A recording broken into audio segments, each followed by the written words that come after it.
जिल्ह्यातल्या शिरूर तालुक्यामध्ये कोरेगाव बिवरी या गावांना जोडणाऱ्या मुळामुठा बंधाऱ्यावरील पूल पाण्याखाली गेलाय। या पुलावरून दुचाकी घेऊन जाण्याचा प्रयत्न एका तरुणाच्या जीवावर बेतला। पाण्याच्या प्रवाहामुळे तोल जाऊन हा तरुण पुरात वाहून गेलाय। याबाबत माहिती मिळताच बचाव पथक आणि स्थानिक ग्रामस्थांनी शोध मोहीम सुरू केली। जीव धोक्यात घालून पुराच्या पाण्यात न जाण्याचं आवाहन प्रशासनाने केलं आहे।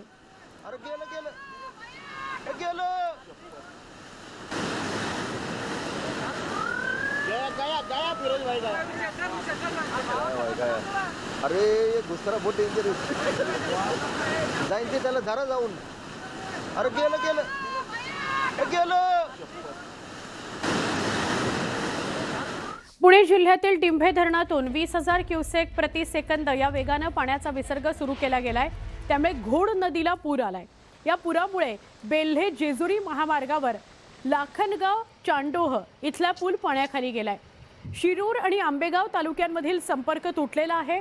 सह्याद्री परिसरामध्ये सुरू असलेल्या मुसळधार पावसामुळे डिंभे धरण ओव्हरफ्लो झालंय। महिन्याभरामध्ये दुसऱ्यांदा हा पूल पाण्याखाली गेलाय। नदीकाठच्या शेतांमध्ये पुराचं पाणी शिरल्यानं पिकांचं मोठं नुकसान झालंय। गेली 5 वर्ष रखडलेल्या नव्या पुलाच्या कामावर स्थानिकांनी तीव्र नाराजी नोंदवलेली आहे। संपर्क तुटलेला आहे आंबेगाव शिरूरचा आणि हे रखडलेलं काम आहे हे 4 ते 5 वर्ष झाले चालू आहे। हे पूर्ण व्हावा अशी मागणी। आंबेगाव आणि शिरूर 2 तालुक्यांना जोडणारा हा पूल आहे। परंतु तुम्ही आज परिस्थिती पाहत असाल तर कशा प्रकारे पाऊस चालू आहे या आपल्या शिरूर आंबेगावच्या भूमीमध्ये। आणि या ठिकाणी वरची जी धरणं आहे डिंबे असेल किंवा अनेक कुठली धरणं असेल ती तुडुंब भरलेली आहे।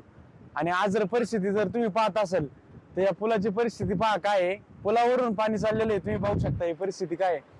त्याच्यामुळे सर्व ग्रामस्थांना विनंती की या पुलावर न जाण्याचा कोणी प्रयत्न करू नका।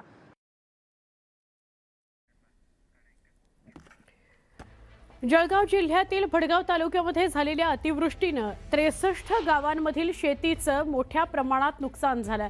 प्राथमिक अहवाल असा आहे की 2265 हेक्टर क्षेत्र बाधित झालंय। 3455 शेतकरी प्रभावित झालेत।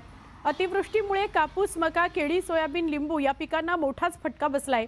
अनेक ठिकाणी शेतीची सुपीक जमीन खरडून गेलेली आहे। गाळ साचलेला आहे शेतामध्ये। याशिवाय 3 विहिरी ढासळल्या आहेत। गुढे शिवारातील एका शेतकऱ्याची 2500 केळीची झाडं ही पुराच्या पाण्यामध्ये वाहूनच गेलेली आहेत। काही शेतांमध्ये तर असं पाणी साचून राहिलेलं आहे।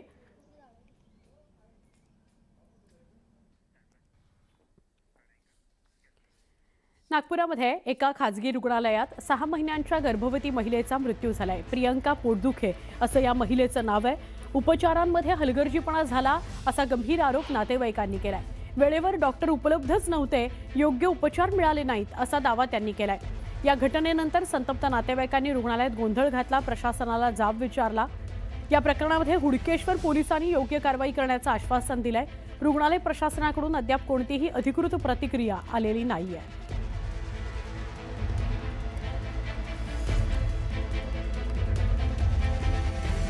बीएमसीच्या एफ नॉर्थ वॉर्ड ऑफिसर समोर 2 कंत्राटदारांमध्ये हाणामारी झाल्याची घटना घडली आहे। दोघांनीही एकमेकांवर चाकूने हल्ला केल्याची बाब घडली आहे। हल्ल्यात दोघेही गंभीर जखमी झालेत। दोघांवरही रुग्णालयात उपचार सुरू आहेत। दोन्ही कंत्राटदारांकडे चाकू होते। एकाच्या पोटाला आणि दुसऱ्याच्या पायावर चाकूने वार झालाय अशी पोलिसांची माहिती आहे। एका टेंडरवरून दोघांमध्ये हाणामारी झाली असावी असा पोलिसांचा संशय आहे। माटुंगा पोलिसांनी दोघांच्याही विरोधात हत्येचा प्रयत्न केल्याचा गुन्हा दाखल केलाय। तपास सुरू झालेला आहे। आमचे सहकारी प्रतिनिधी सुमित सावंत यांना विचारूया। सुमित, एका कंत्राटावरून कंत्राटदारांमध्ये भांडण होतं, त्यांच्याकडे ऑलरेडी चाकू असतो आणि ते चाकूने एकमेकांवर हल्ला करतात, काय नेमकं सांगाल? बृहन्मुंबई महानगरपालिकेमध्ये एखादं कंत्राट मिळावं यासाठी प्रत्येक कंत्राटदार इच्छुक असतो आणि त्यासाठी तो वेगवेगळे प्रयत्न अवलंबत असतो। आणि अशाच प्रकारचा एक म्हणजे सगळाच हा प्रकार समोर आला तो बीएमसीच्या एफ नॉर्थ वॉर्डमध्ये। त्या ठिकाणी देखील वेगवेगळे छोटे मोठे कंत्राट असतात आणि ते मिळवण्यासाठी एकतर प्रशासकीय पातळीवरती किंवा टेंडर भरण्यामध्ये तर वाद प्रतिवाद असतातच, पण हे वाद आता थेट चव्हाट्यावर आलेत आणि दोन कंत्राटदार एकमेकांवरती चाकून वार करतायत आणि तेही कार्यालयाच्या बाहेर, जिथे प्रशासकीय यंत्रणा सगळी आहे आणि तिथेच जर हा असा प्रकार घडत असेल तर मुंबईमध्ये गुंडाराज चाललंय हे एकदम स्पष्ट होतं. कोणाला कोणाची भीती नाहीये. मुंबई महापालिकेत जोरजोरात वेगवेगळी कामं सगळी सुरू आहेत आणि ती कामं मिळवण्यासाठी अगदी चाकूचा वापर आता व्हायला लागलेला आहे. त्यामुळे प्रशासनानं यावर लक्ष देणं गरजेचं आहे. पण दुसऱ्या बाजूला आता जी माहिती मिळते त्यानुसार पोलिसांनी या सगळ्या प्रकाराची नोंद करून घेतलेली आहे आणि त्या कंत्राटदारांकडून देखील जबाब नोंदवले जातात. नक्की, धन्यवाद माहिती दिल्याबद्दल. पुढची बातमी पुण्यामधून आहे. 1 कोटी रुपयांच्या दरोडा प्रकरणामध्ये आरोपी असलेल्या पोलीस हवालदार प्रमिला निकम आणि अजित मिस्त्री यांचा अटकपूर्व जामीन अर्ज पुणे न्यायालयानं फेटाळलेला आहे. या प्रकरणातील इतर संशयितांसोबत आरोपींचा समान उद्देश दिसून येत असल्याचं निरीक्षण न्यायालयाने नोंदवलं. या प्रकरणात सरकारी पक्षाला कारणे दाखवा नोटीस बजावण्यात आली आहे. पुढील सुनावणी 6 ऑगस्टला होणार आहे.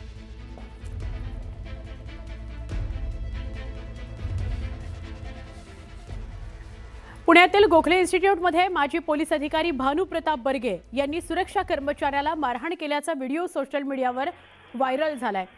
या व्हिडिओमध्ये सुरक्षा रक्षकाला धक्काबुक्की आणि मारहाण होत असल्याचं दिसतंय. या घटनेनंतर सोशल मीडियावर विविध प्रतिक्रिया उमटत आहेत. संबंधित प्रकरणाची जोरदार चर्चा सुरू आहे. या घटनेबाबत अधिकृत भूमिका किंवा पोलिसांनी कोणतीही कारवाई केलेली नाहीये.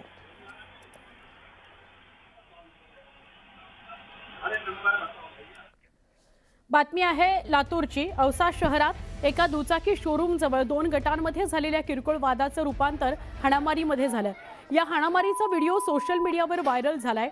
या घटनेमुळे परिसरात काही काळ तणाव होता, पण वादाचं नेमकं कारण आणि पोलिसांनी केलेल्या कारवाईबाबत अजून काही अधिकृत समोर आलेलं नाहीये.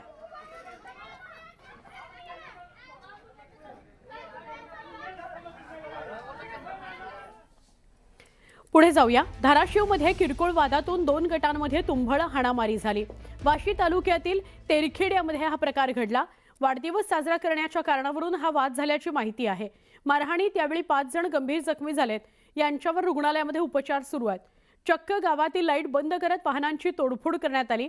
दरम्यान पोलिसांकडून यावेळी कडक बंदोबस्त तैनात करण्यात आलाय.